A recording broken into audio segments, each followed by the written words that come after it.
So the past few days have seen U.S. President George W. Bush taking a farewell and goodbye tour of Europe.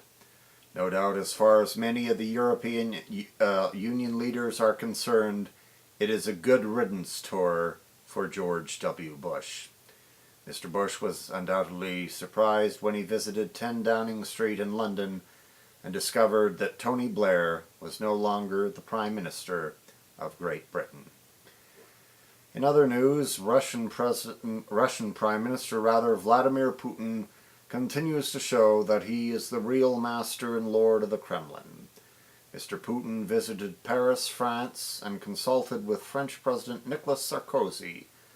A week before, supposed Russian president, well, I guess he is the Russian president, but a puppet president, Dmitry Medvedev, visited Germany to consult with Angela Merkel. In other news, people are still concerned about how much influence Barack Obama was under the Reverend Jeremiah Wright. These people will continue to poke at straws.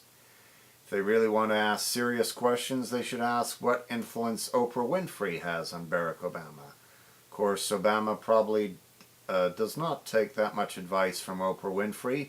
He was probably happy to accept her endorsement. But compared who is the bigger nut and flake than Reverend Jeremiah Wright, I would have to say it's Oprah Winfrey.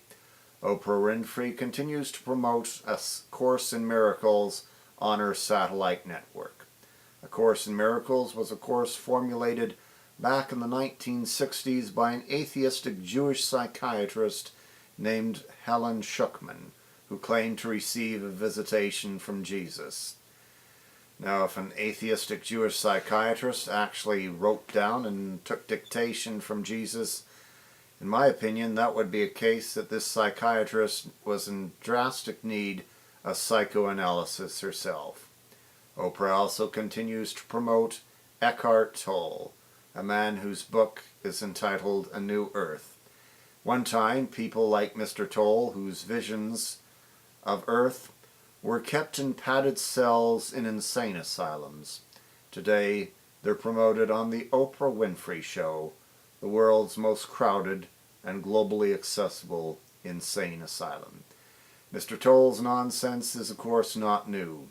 Pantheistic nuts such as Meister Eckhart promoted it in the Middle Ages, and more recently, in recent times, nutcase theosophists such as Helena Blavatsky, Annie Besant, and Alice Bailey have also promoted the same nonsense.